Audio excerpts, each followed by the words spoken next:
Assalamualaikum warahmatullahi wabarakatuh. Alhamdulillahirabbil alamin. Wassalatu wassalamu ala asyrafil anbiya'i wal mursalin nabiyina Muhammadin wa ala alihi washabihi ajmain. Puji syukur kita panjatkan kehadirat Allah Subhanahu wa taala karena atas rahmat dan karunia-Nya kita masih diberi kesempatan untuk belajar dan memperdalam ilmu agama. Pada kesempatan kali ini saya akan menyampaikan materi presentasi hadis yang bersumber dari hadis riwayat Bukhari. Yang pertama, hadis tentang penyesalan orang kafir di hari kiamat. Yang kedua, hadis tentang syafaat Nabi Muhammad SAW. Dan yang terakhir, hadis tentang perdebatan antara Nabi Adam dan Nabi Musa AS. Semoga melalui pembahasan ini kita dapat memahami makna keimanan, tanggung jawab, serta pentingnya taubat kepada Allah Subhanahu wa Ta'ala. Yang pertama, hadis riwayat Bukhari yang ke-6057. Hadatsana Ali bin Abdullah, hadatsana Muaz bin Hisham telah menceritakan kepada kami, Ali bin Abdullah telah menceritakan kepada kami Muaz bin Hisham. Qala hadatsani Abi an Qatadah an Anas an-Nabiyyu sallallahu alaihi wasallam. Dia berkata, telah menceritakan kepada ayahku dari Qatadah dari Anas bin Malik radhiyallahu anhu dari Nabi sallallahu alaihi wasallam. Hadatsani Muhammad bin Ma'mar wa hadatsana Rauf bin Ubadah, dan telah menceritakan kepadaku Muhammad bin Ma'mar telah menceritakan kepada kami Rauf bin Ubadah. Wa hadatsana Sa'id an Qatadah hadatsana Anas bin Malik radhiyallahu anhu, telah menceritakan kepada kami Sa'id dari Qatadah dari Anas bin Malik radhiyallahu anhu. An-Nabi sallallahu alaihi wasallam kana yaqulu, bahwa Nabi Allah sallallahu alaihi wasallam bersabda, yujau bil kafiri yaumal qiyamah, pada hari kiamat kelak didatangkan seorang kafir, yakni orang-orang yang menolak iman kepada Allah Subhanahu wa taala. Fayaqalu lahu ara'aita law kana lakamil ardi zahaban, dan ditanya, bagaimana tanggapanmu sekiranya engkau mempunyai sepenuh bumi berupa emas? Akun taftadi bihi, apakah engkau akan pergunakan untuk menebus dirimu? Fayaqulu na'am, maka dia menjawab iya dengan tegas, karena mereka sadar betapa beratnya ajab Allah. Harta tidak lagi berarti, semua kekayaan dunia terasa kecil dibandingkan keselamatan di akhirat. Fayuqalu lahu qad kunta su'ilta ma huwa aisaru min zalik, kemudian dikatakan kepadanya, sebenarnya kamu telah ditanya tentang sesuatu yang lebih mudah dari ini. Lebih mudah dari itu tuh maksudnya yakni beriman kepada Allah, mengikuti Rasul, dan beramal soleh. Semua itu jauh lebih ringan dibandingkan menebus diri dengan emas sepenuhnya. Jadi pelajaran dan hikmah yang bisa kita ambil dari hadis yang pertama adalah iman adalah syarat keselamatan. Di akhirat tidak ada harta yang bisa menyelamatkan kita atau menebus kita dari ajab. Kesempatan itu menyelamatkan diri ini hanya di dunia melalui iman dan amal soleh. Yang kedua, penyesalan di akhirat tidak berguna. Orang kafir akan mengakui kebenaran dan ingin berkorban apa saja, tetapi semua sudah terlambat. Yang ketiga, perintah Allah di dunia sangatlah ringan dibandingkan akibat di akhirat nanti. Allah hanya meminta hal-hal sederhana, beriman, sholat, jujur, berbuat baik. Semua itu jauh lebih mudah daripada siksaan dan penyesalan telah melalui. Nilai dunia sangatlah kecil dibandingkan akhirat. Emas sebelum bumi tidak akan berguna. Yang perlu kita ingat, kekayaan dunia hanya ujian, bukan jaminan selamat. Jadi kesimpulan pada hadis yang pertama adalah hadis ini menggambarkan penyesalan besar orang kafir di hari kiamat. Saat itu mereka rela menebus diri dengan emas sepenuhnya. Tapi Allah menegur bahwa dahulu mereka hanya diminta sesuatu yang lebih mudah, yaitu beriman dan taat, namun mereka menolak. Maka hadis selanjutnya, hadis riwayat Bukhari yang ke-6080. Hadatsana Musaddad wa hadatsana Abu Awanah wa an Qatadah an Anas radhiyallahu anhu qala, telah menceritakan kepada kami Musaddad, telah menceritakan kepada kami Abu Awanah dari Qatadah dari Anas radhiyallahu anhu mengatakan, qala Rasulullah sallallahu alaihi wasallam, telah bersabda Rasulullah sallallahu alaihi wasallam, yajma'ullahu an-nasa yaumil qiyamah, pada hari kiamat Allah mengumpulkan seluruh manusia. Fayaquluna law tashfa'na ala rabbina hatta yurihana min makanina, mereka berkata, duhai, sekiranya kita meminta syafaat kepada Tuhan kita sehingga Dia bisa meringankan penderitaan kita di tempat kita ini. Tempat kita ini maksudnya disiksa nih. fayatuna Adam. Kemudian mereka datang kepada Nabi Adam atau mereka menemui Nabi Adam. Fayaquluna antal ladzi khalaqallahu biyadihi wa nafakha fika min ruhihi wa amara al malaikata fasajudulak fashfa lana inda rabbina. Mereka berkata, engkaulah yang Allah ciptakan dengan tangannya dan meniupkan ruhnya kepadamu, lalu malaikat diperintahkan sujud kepadamu, maka syafaatkanlah kami di sisi Tuhan kami. Fayaqulu lastuhunakum yadhkuru khati'atahu. Dan Nabi Adam menjawab, di sini bukan tempatku untuk meringankan kalian. Nabi Adam lalu menyebut-nyebut kesalahannya. Wa yaqulu tunuhan awwala Rasulillah ba'athallah. Lalu dia berkata, pergilah kepada Nabi Nuh, Rasul pertama yang diutus Allah. Fayatunahu fayaqulu lastuhunakum yazkuru khati'atahu. Mereka datang kepada Nabi Nuh. Nuh juga menjawab, di sini bukan tempatku untuk memberi pertolongan. Lantas Nabi Nuh menyebut-nyebut juga kesalahan. Itu Ibrahim allazi takhadahullahu khalilan. Pergilah kepada Nabi Ibrahim yang telah Allah jadikan sebagai kekasihnya. Jadi Nabi Nuh menyuruh umat pergi kepada Nabi Ibrahim. Fayatunahu fayaqulu lastuhunakum yazkuru khati'atahu. Lalu mereka datang kepada Nabi Ibrahim, tapi Nabi Ibrahim juga berkata, di sini bukan tempatku untuk meringankan kalian. Dan Nabi Ibrahim juga menyebut-nyebut kesalahannya. Itu Musa allazi kalamahullah. Lalu Nabi Ibrahim menyuruh lagi, pergilah kepada Nabi Musa yang diajak bicara oleh Allah, langsung oleh Allah Subhanahu wa taala. Fayatunahu fayaqulu lastuhunakum fayadhkuru khati'atahu. Mereka datang kepada Nabi Musa, lalu Nabi Musa berkata, Nabi Musa tidak berhak juga meringankan kalian, dan Nabi Musa menyebut-nyebut kesalahan pribadi. Itu Isa. Nabi Musa menyuruh, pergilah kepada Nabi Isa. Fayatunahu fayaqulu lastuhunakum. Mereka datang kepada Nabi Isa, tetapi Nabi Isa juga berkata, saya tidak berhak meringankan kalian, sambil berucap, itu Muhammad sallallahu alaihi wasallam. Datangilah kepada kalian Nabi Muhammad sallallahu alaihi wasallam. Faqad ghufira lahu ma taqaddama min dzambihi wa ma ta'akhkhar. Karena sebab dosanya yang dahulu dan yang akan datang telah diampuni oleh Allah Subhanahu wa taala. Fayatuni fa astajinu ala rabbi.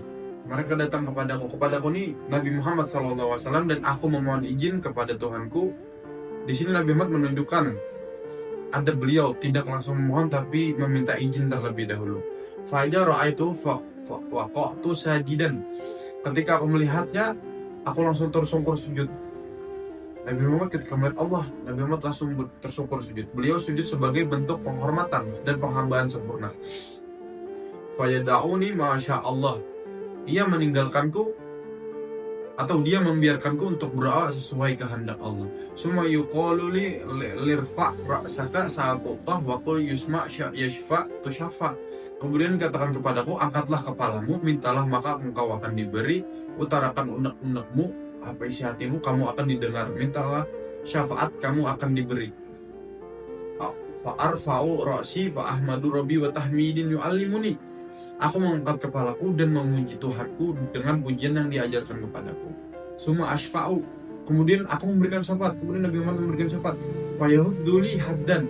Kemudian diberikan batasan kepadaku. Summa ukhrijuhum minan nari wa adkhiluhumul jannah. Kemudian aku keluarkan mereka dari neraka dan masukkan mereka ke dalam surga. Summa a'udzu fa'aqa'u sajidan mislahu fi talaqati aw rabi'ati. Kemudian aku kembali tersungkur sujud seperti itu untuk ketiga kali atau keempat kalinya.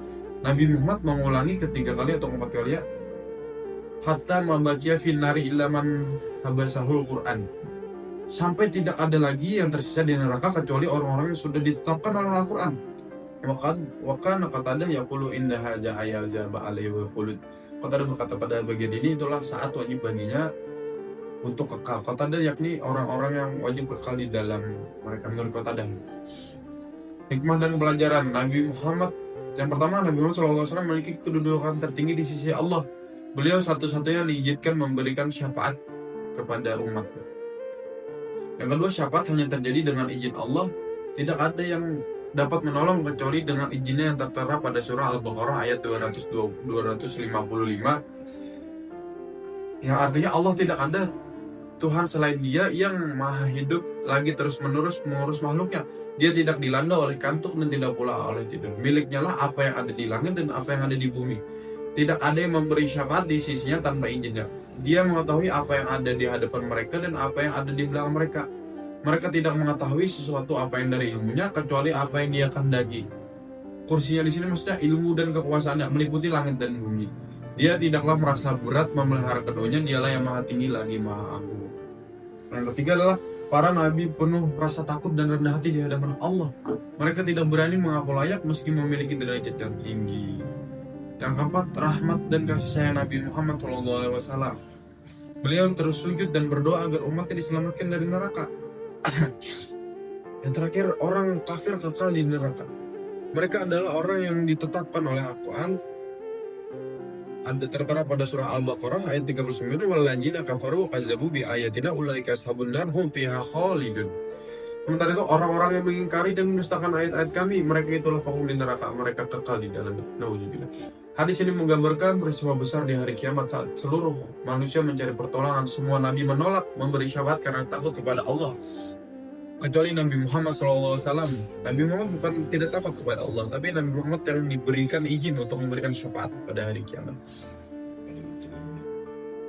Selanjutnya hadis riwayat Bukhari yang ke-6124. Hadasana Ali bin Abdullah hadasana Sufyan, telah menceritakan kepada kami Ali bin Abdullah telah menceritakan kepada kami Sufyan. Qala hafiznahu min Amrin wa an Taus. Kami menghafal dari Amr bin Taus, dari Taus. Sama itu Abu Hurairah ta'an Nabi sallallahu alaihi wasallam. Saya mendengar Abu Hurairah dari Nabi sallallahu alaihi wasallam, wa qala taz Adam wa Musa. Nabi bersabda, Nabi Adam dan Nabi Musa saling berdebat, hujjah, berargumen. Qala lahu Musa ya Adam anta abuna. Nabi Musa berkata ke Nabi Adam, wahai Adam, engkaulah bapak kami. Khayyabtana wa akhrajtana min jannah. Kamu mengecewakan kami dan menantarkan kami dan mengusir kami dari surganya Allah. Nabi Musa menegur Nabi Adam karena akibat dari kesalahan Nabi Adam, seluruh manusia harus hidup di bumi dan keluar dari surga. Qala lahu Adam ya Musa. Nabi Adam menjawab, wahai Musa, istafaqallahu bikalamihi wa khattalaka biyadihi. Allah telah memilihmu dengan kalamnya dan Allah telah memberikan catatan-catatan untukmu dengan tangannya sendiri. Di sini Nabi Adam memuji keutamaan Nabi Musa, yaitu Allah telah memilihnya dan berbicara langsung kepada. Atlumuni ala amrin qadarullahu alayya. Apakah kamu mencela atau menyalahkan aku atas sesuatu yang telah Allah takdirkan kepadamu? Qabla an yakhluqani bi arba'ina sanah. Sebelum dia menciptakanku, maksudnya sebelum Nabi Adam ada nih sudah terjadi, sudah ditakdirkan selama 40 tahun jarak sebelum penciptaan Nabi Adam. Nabi Adam menjelaskan bahwa peristiwa itu adalah bagian dari takdir Allah, sudah ditentukan sebelum dia diciptakan. Ini bukan pembenaran atas dosa Nabi Adam karena Nabi Adam sudah bertobat dan diampuni, melainkan pengakuan atas kehendak Allah. Ini semua diserahkan kepada takdir Allah. Fahaja Adam Musa salatan. Maka Nabi Adam mengalahkan Nabi Musa sebanyak 3 kali. Haja di sini menang berdebat. Banyak yang mengartikan menang Nabi Adam. Qala Sufyan hadasana Abu Jinadi an A'raj. Sufyan berkata Abu Jinad meriwayatkan dari Al-A'raj an Abi Hurairah an Nabi sallallahu alaihi wasallam. Dari Abu Hurairah dari Nabi sallallahu alaihi wasallam. Ini hadisnya. Hadis ini mengajarkan semua peristiwa besar termasuk turunnya manusia ke bumi sudah ditetapkan oleh Allah. Nabi Adam tidak bersalah, tidak beralasan dengan takdir untuk membenarkan dosa, tetapi menegaskan bahwa peristiwa itu adalah kehendak Allah yang membawa hikmah besar menjadikan manusia khalifah di bumi. Nabi Adam sudah bertaubat dan Allah menerima taubatnya, yaitu ada pada surat Toha ayat 122, summa jtabahu rabbuhu wa taba alaihi wa hada. Tuhannya kemudian memilih Nabi Adam, maka dia menerima taubatnya dan memberinya petunjuk. Jadi Nabi Adam tidak beralasan dengan takdir untuk menolak tanggung jawab, tetapi hanya menjelaskan bahwa kejadian keluarnya dari surga adalah hal yang sudah ditakdirkan Allah untuk menjadi awal kehidupan manusia di dunia. Nabi Adam menang dalam hujjah, dalam berargumen, karena berbicara setelah taubatnya Nabi Adam, sedangkan Nabi Musa bicara sebelum mengetahui bahwa itu sudah ditakdirkan. Adapun hikmah dan pelajaran penting, yang pertama, takdir Allah mencakup segala sesuatu, bahkan peristiwa besar seperti keluarnya Nabi Adam dari surga sudah ditentukan sebelum penciptaannya. Yang kedua, kewajiban taubat dan tanggung jawab tetap ada. Nabi Adam melakukan kesalahan tetapi dia menyesal, bertobat dan diampuni, itulah yang membuatnya dimuliakan kembali. Yang ketiga, tidak boleh menjadikan takdir sebagai alasan berbuat dosa. Bedanya Nabi Adam dan orang-orang yang menolak tanggung jawab adalah Nabi Adam bertobat, sementara orang yang berdosa tanpa tobat hanya beralasan. Misalnya ada seorang yang malas belajar, lalu ketika nilainya jelek dia berkata, ya sudah, mungkin itu sudah takdir saya yang bodoh. Padahal sebenarnya dia sendiri yang tidak berusaha, bukan karena takdir yang memaksa. Dalam hal ini dia seperti orang yang menolak tanggung jawab atas kesalahannya dan menjadikan takdir sebagai alasan. Yang terakhir, keseimbangan antara iman dan akal. Kita harus percaya bahwa takdir Allah pasti terjadi, tetapi tetap berusaha menjalankan perintahnya dan menjauhi segala larangannya. Kesimpulannya adalah hadis tentang perdebatan Nabi Adam dan Nabi Musa ini mengajarkan bahwa segala sesuatu terjadi dengan takdir Allah, sesuai ketentuan Allah yang telah ditetapkan jauh sebelum manusia diciptakan. Nabi Musa menegur Nabi Adam karena dosanya menyebabkan manusia keluar dari surga. Namun Nabi Adam menjawab bahwa itu sudah menjadi ketentuan Allah. Nabi Adam tidak membenarkan dosanya karena ia telah bertaubat dan diampuni. Tetapi ia menegaskan bahwa peristiwa tersebut memang bagian dari rencana Allah. Nahmadu ala ni'matil iman wa islam wa nas'alu an yanfa'ana bima 'allamna wa ja'alana minal ladzina yastami'una al-qawla fayattabi'una ahsanah. Dari ketiga hadis ini kita dapat mengambil pelajaran bahwa iman adalah kunci keselamatan di akhirat. Syafaat hanya milik Allah dan diberikan kepada hamba yang diridhoinya.